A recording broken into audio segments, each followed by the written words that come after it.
กราบสบายดีเนาะมื้อนี้ก็มาพบกับสาวดาเส้นเก่าเส้นเดิมเนาะมื้อนี้สาวดาจะมากินตำทะเลเนาะมันก็มีกุ้งแล้วก็มีหมึกเนาะนั้นเฮามากินกันเลยเนาะยั่วๆจ้า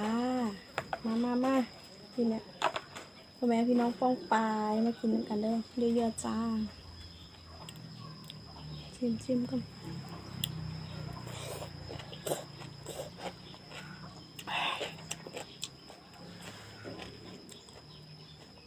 โอ้ยสุดยอด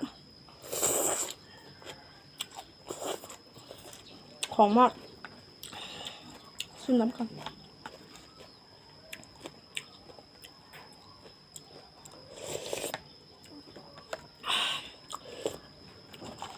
แล้วมันคันถิ่นแล้วก็ให้เค็มผักบ้งผสมกัน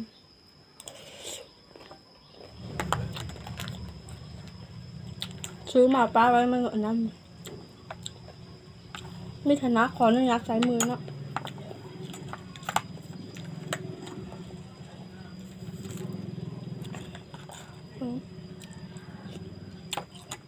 ขออนุญาตใช้มือเนาะกุ้งตัวใหญ่ๆเลยหัวมันก็ล็อกละกินได้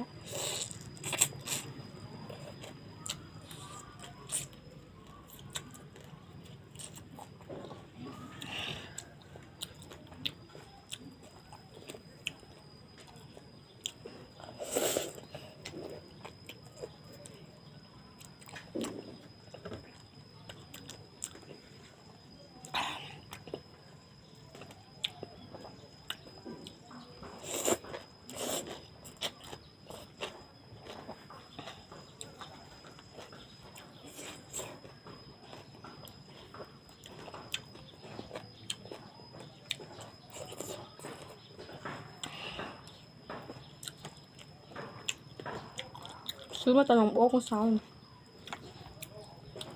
หิวแห้ง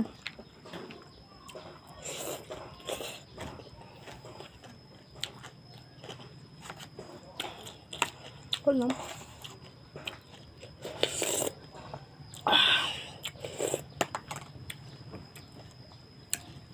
ครับ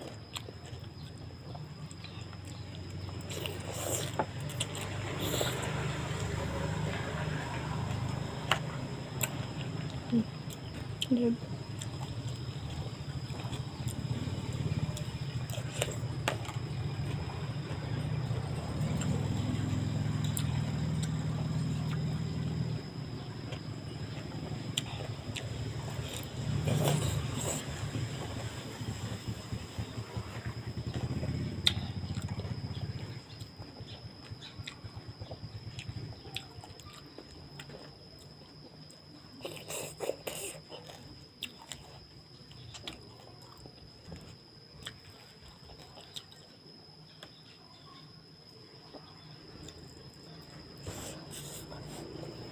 กุ้งตัวใหญ่ๆเลยชิมน้ำ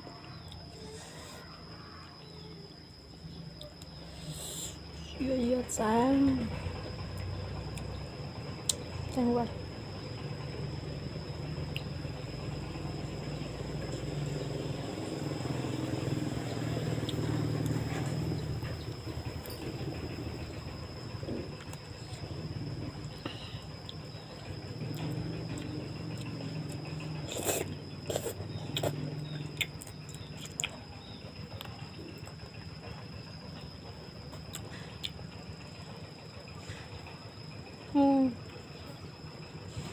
แซ่บค่ะ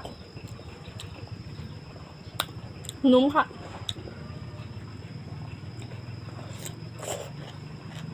กุ้งแบบเนื้อแบบนุ่มหวานเลย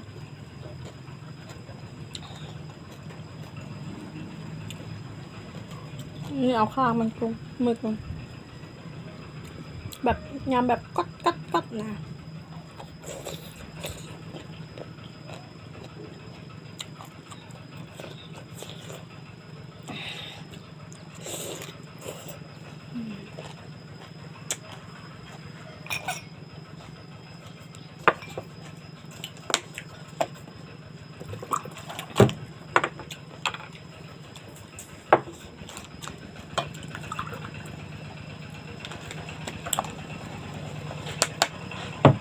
อืม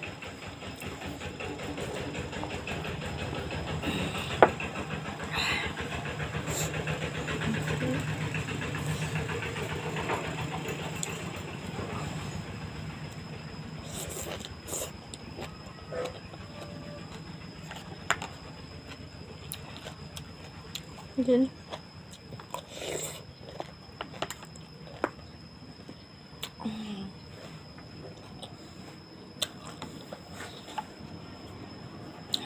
อร่อยสุดยอด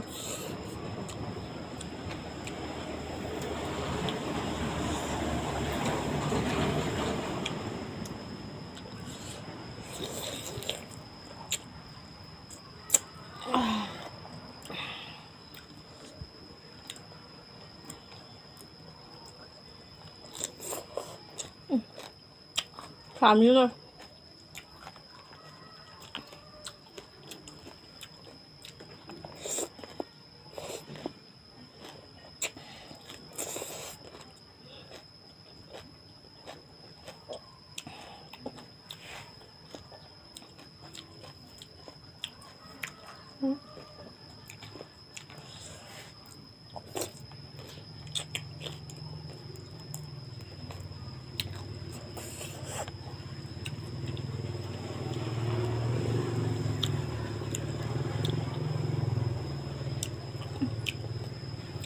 ครับ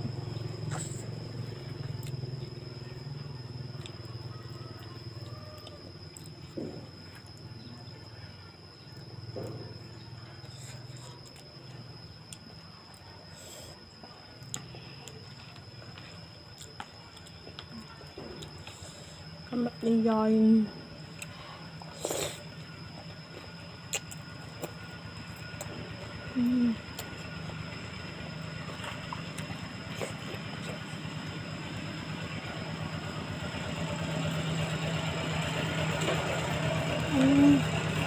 นมแบบหวานเลย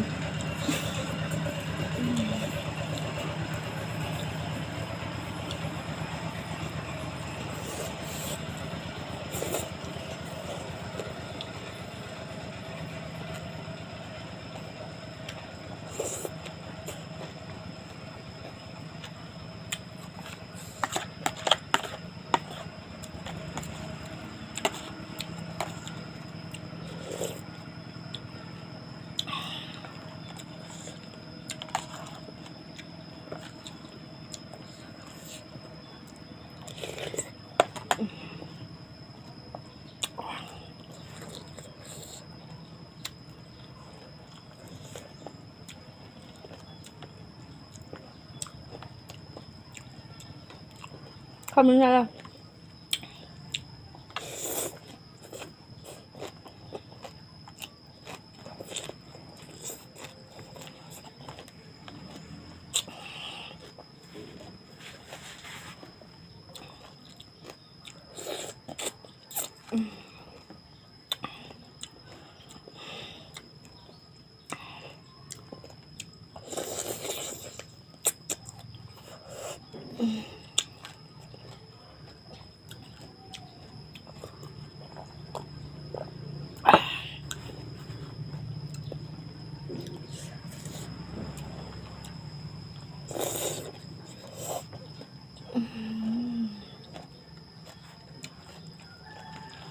จ้ะ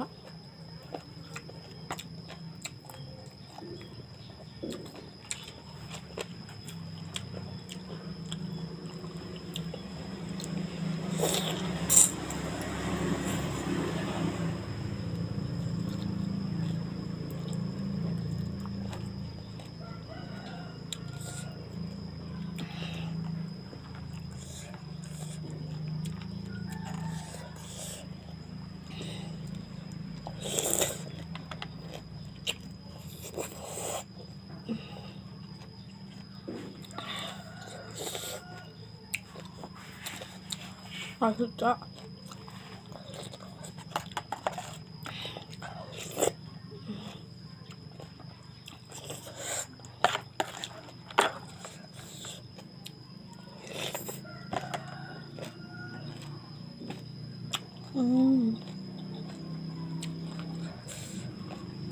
ปลาหมึก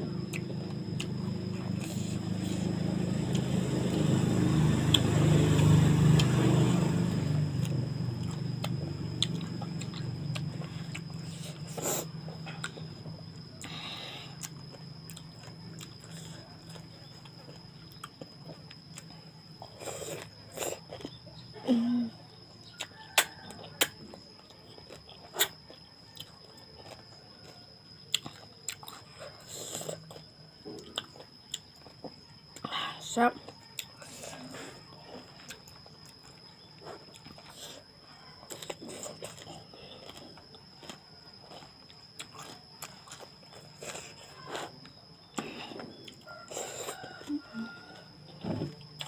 ทำทุกครับ